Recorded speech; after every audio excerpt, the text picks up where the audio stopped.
আজ আমি বানাবো ময়দার কেক। হ্যাপি ক্রিসমাস ডের দিন আমি বানিয়েছিলাম ময়দার কেক, তো আজকে আপলোড করছি, তার জন্য সরি। তো এখানে সব কিছু নিয়ে নিয়েছি যা যা লাগে।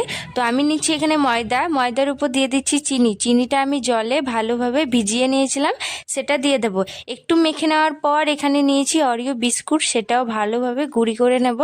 তো আপনারা মিক্সিতেও করতে পারো, তবে আমি হাতের সাহায্যে করে নেব। আমার এই ভিডিওটা অনেক বড় হয়ে যাবে, তার জন্য আমি হাফটা দেখাচ্ছি আজকে আর হাফটা দেখাবো কালকে। তো আপনারা কালকে লাস্টেরটা কি হচ্ছে সেটা দেখে নেবেন। এবার অরিও বিস্কুটটা দিয়ে দিচ্ছি, তার মধ্যে দিচ্ছি এবার দুধ, আর এই দুধটা গরম দুধ। তো আমি পরিমাণ মতো দিয়ে এটা ভালোভাবে মিক্স করতে হবে। আর কেকের মধ্যে কিন্তু এটাই মেন, যে এটা কেকটা একদম ভালোভাবে স্মুথ ভাবে একদম প্লেন করতে হবে জিনিসটাকে।